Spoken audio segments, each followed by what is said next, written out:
Ito na siguro yung pinaka-stressful na cooking vlog na nagawa ko sa tanang buhay ko. Hindi ko na nga sana to i-upload kaso may tatlong nag-request at inaabangan talaga nila yung paggawa ko ng Ilocos Empanada. So heto na ang simula ng penitensya. Alam nyo, pinaghandaan ko naman talaga ang paggawa ko nito kasi nakabili na ako ng papaya, nakabili na rin ako ng longganisa at rice flour. Kaso every time na mag-attempt na ako para lutuin to, nagkakaroon lagi ng aberya. Una, yung nabili kong papaya, sinahog man nila sa tinola. Kaya ayun, na-postpone yung paggawa ko, ano. Tapos nung nakabili ulit ako ng papaya, pinirito naman yung longganisa. Hanggang sa ayun, dumating yung araw na to kung saan tingin ko kompleto ko na naman ulit yung mga sangkap. Kaso nung sisimulan ko na, hindi ko mahanap yung rice flour na nabili ko. Hindi ko alam kung may gumamit o kung naiwala ko ba talaga. Ang hirap pa naman maghanap ng rice flour dito sa amin. Nabili ko pa yun sa may palengke sa may Kabakungan. Pero ngayon, sa may Talipapa na lang ako nagpunta kaso wala akong nahanap. Ang layo na kasi kapag sa may palengke pa ako magpunta. So ayun, tignan na lang natin kung anong kahihinatnan nito, ano. Actually, wala na po ako masyadong gana dito habang piniprepare ko itong mga gagamitin ko. Kasi nga, wala ako nahanap na rice flour. Yung pa naman pinaka-importante, yung pa ang nawala. So, bali dito, kusa na lamang pong kumikilos yung katawan ko. Pero yung puso at isip ko, ayaw na niya talaga. So, unahin na lang muna nating lutuin itong kakapiranggot na longganisa, ano? Higit 1 kilo yan na nabili ko. Ilang piraso na lang natira.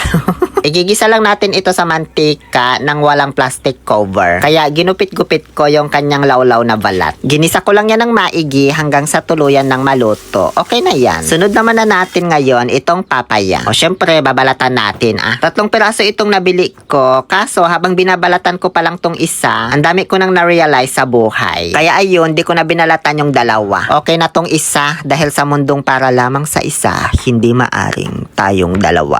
After ko mabalatan, mahiwa, matanggalan ng buto. Ngayon ay kukuskusin na po natin ito. Gamit itong aking Edmark 3-in-1 grater and slicer. 3 klase yung blade niya na pwede mong pagpalit-palitin sa kung anong gusto mong size ng pagkaka-slice or pagkakakuskus niya. At ayan, ang bilis ko lang natapos kuskusin yung isang papaya. Lagyan ko lang to ng asin ko pong singsing. And then binuhusan ba o binanlaan ng mainit na tubig. Tapos piniga ko lang, okay na yan. Ngayon, at okay na yung feeling ng gagawin nating empanada. Longganisa at papaya lang yan. Di na ako maglagay ng munggo kaya ang tagal man pakuluan.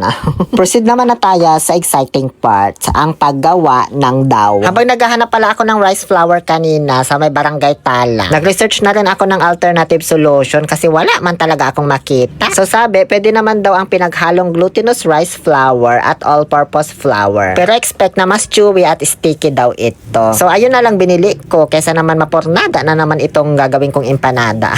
So bali nagmix lang ako dyan ng 1 cup of all-purpose flour and 1 cup of glutinous rice flour. Tsaka ko winisker. Dinagdagan ko pa ng konti kasi 400 grams kailangan natin para sa sukat ng flour. Kasi bago ko din talaga ito gawin, nanood muna ako ng mga cooking vlog ng empanada. Tapos nilista ko yung mga sukat nila, tapos kinumpare ko kung alin ba yung mas okay. Siguro nasa 387 na videos ng empanada cooking yung napanood ko na. At ito yung mga nalista ko na sa tingin ko ay accurate sa lahat ng mga napanood kong measurement. Pero kahit wag nyo na to i-notes kasi trial and error pa lang naman din ito. So, bali naglagay lang ako sa pan ng 2.5 cups of water. Tapos, lagyan daw dapat ng pampalasa. So, nilagyan ko na lang ng chicken cubes kalahati. Tinunaw ko lang yan and then naglagay ako ng pampakulay na Atsuete de Manzanilla. Wala akong nabiling powder kaya nilagay ko na lang ito sa strainer tsaka ikinawil ko dito sa tubig. And then, 2 tablespoon daw ng oil. Yun lang naman. Inantay ko lang yung kumulo. Tapos, habang mainit pa, ay ibinuhos ko na dito sa ating harina manawari. Unti-unti lang yung pagbuhos ko habang mini-mix-mix. Hanggang sa naibuhos ko na lahat yung ating pinakulaang mixture. Pagkatapos ay minasa-masa ko na lang yan. Habang minamasa ko ito, naramdaman ko na mayroong something wrong about my dough. Masyado siyang malagkit at makapit sa kamay. Kahit nilalagyan ko na ng paulit-ulit itong kamay ko ng mantika. Kapag na-absorb na niya, dumidikit ulit sa kamay ko. Hinaluan ko pala yan ulit ng glutinous rice flour at all-purpose flour para mas mag-dry kasi sobrang sticky talaga. Kasi inisip naisip ko baka iba yung measurement ng tubig kapag rice flour na puro yung gamit mo kumpara dito sa glutinous at all-purpose flour. Kaso iba pa rin talaga yung texture, masyadong malagkit. Kahit lagyan ko na ng sandamakmak na mantika yung kamay ko, dumidikit pa rin talaga. Ayan o. Dito na ako na-stress, sumakit ulo ko. Napainom tuloy ako bigla ng sari doon. Charot. Pero syempre, ayaw nating masayang yung effort natin at nasimulan ko naman na. Kaya, I need to push this until the end of time talaga. Hindi ba, Darla? So, dito tayo gagawa sa may malapit na sakalan para hindi na ganun kalayo yung lalakbayin ng ating empanada matapos kong tupiin tapos kapag ilalaglag ko na, diba? Baka kasi biglang mabutas, at least ma-shoot na natin sa kawali agad-agad. So, habang pinapainit na natin itong mantika, sisimulan na natin ang paggawa. Meron pala ako ditong ziplock galing Unifit. Pinaglagyan to ng na-order kong damit. So, ito na lang gagamitin natin. Hinugasan ko naman na yan. Kailangan kasi dalawang plastic na magkapatong. Ngayon, kulang pala tayo ng pang roll over the ocean. Yung para ba ma-flat top natin yung dough, ganon. Kaya ayun, naghanap ako dito sa labas. Habang naghahanap ako, bigla kong napansin tong PVC na daluyan ng filter namin. So, ayun, nagbaklas na lang ako ng isa. Tapos, ito na lang yung gamitin kong pang roll over the ocean. Ano? Huwag na lang kayo maingay, baka pagalitan man ako. So, naglagay na ako dyan ng oil sa kamay ko at sa plastic para hindi dumikit. At sinimulan ko nang gawin ang unang empanada. Kumuha lang ako around 20 grams ng dough. Mga kasinlaki ng extra large na itlog, ganon. And then, pinatungan ko ng plastic. And then, roll over the ocean gamit ang PVC ng nawasa. Kaso, parang nahirapan man akong i-flat top ito.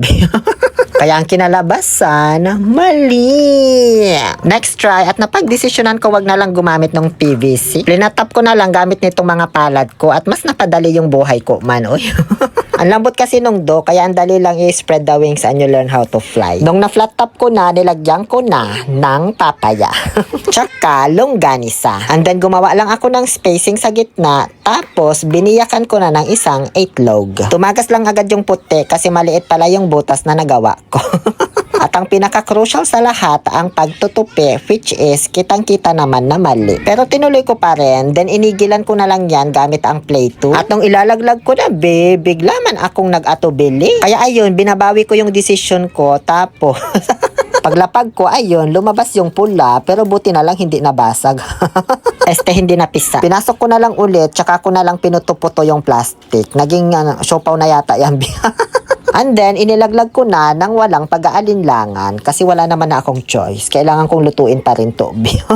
Asilot na yung plastic kaya tinapong ko na. Buti nga may isa pa Ito yung pampatong natin. Pero carry lang kasi di ko naman na siya gagamitan nung PVC. Ito na yung pangalawang empanada na gagawin natin. Mas nilakihan ko na yung pag-spread the wings and you learn how to fly dito sa dough. Pero alam nyo, habang pinapanood ko tong mga pinagagawa ko, ang dami kong realizations na sa buhay. Una, yung placement ng filling. Dapat pala hindi sa gitnang-gitna ilagay yung papaya at longganisa para may enough space pa kapag i-fold natin. Tapos dapat din malawak yung butas sa gitna para hindi umapaw yung itlog. Kaso, nito ko na lang na-realize yan. Kaya dito sa pangalawang gawa natin, mali pa rin. Hindi naman na masyadong tumagas yung itlog, kaso yung dough talaga ang tsaka. Dito ko na rin napagtanto na siguro hindi nga talaga para sa akin ang empanada. Kasi ilang beses na akong pinigilang ituloy ng pagkakataon. Pero ayun, tinuloy ko pa rin. Kailangan talaga ng practice sa paggawa nito. Ayoko na po ito ituloy, kaya bumili na lang ako sa labas nung sumunod na araw. So, bali dalawa lang po dyan yung ginawa ko. Yung natira kong dough, nilagay ko na lang sa ref. Gawin ko na lang kwek-kwek yan siguro. Tapos yung mga natira kong papaya at longganisa naman ay ginisa ko na lang sa kawali. Tapos nilagyan ko ng itlog. Parang lang din, empanada na walang pambalot. Empanadang hubad ba? Or in Pangasinan, tatawagin ko na lang itong empanadan labos. At tinikman ko to, carry na rin naman yung lasa. Ewan ko ba, ba't kailangan nyo pa itong balutin sa harina? Pwede naman palang ganito. Ngayon, tikman na natin itong nagawa kong empanadan labos. At empanadang andi kabaliksan. Sakto meron tayo ditong spice vinegar from Bob Items. At bumagay talaga siya dito sa gawa kong empanada. Seriously guys, masarap naman. Pangit lang talaga yung itsura. Bumagay yung suka, tapos yung longganisa, ang sarap nung napagbilhan ko sa palengke. Babalikan ko yun. Bili talaga ulit ako sa kanya. Ayan, naubos ko nga yung isa Tapos binigay ko na lang yung isa kay tatay ko kasi sakto, dumating siya, hindi pa nagme-merienda. At naubos din niya, pero di niya alam na empanada yung ginawa ko. Akala niya kung ginisang papaya lang na may harina at longganisa.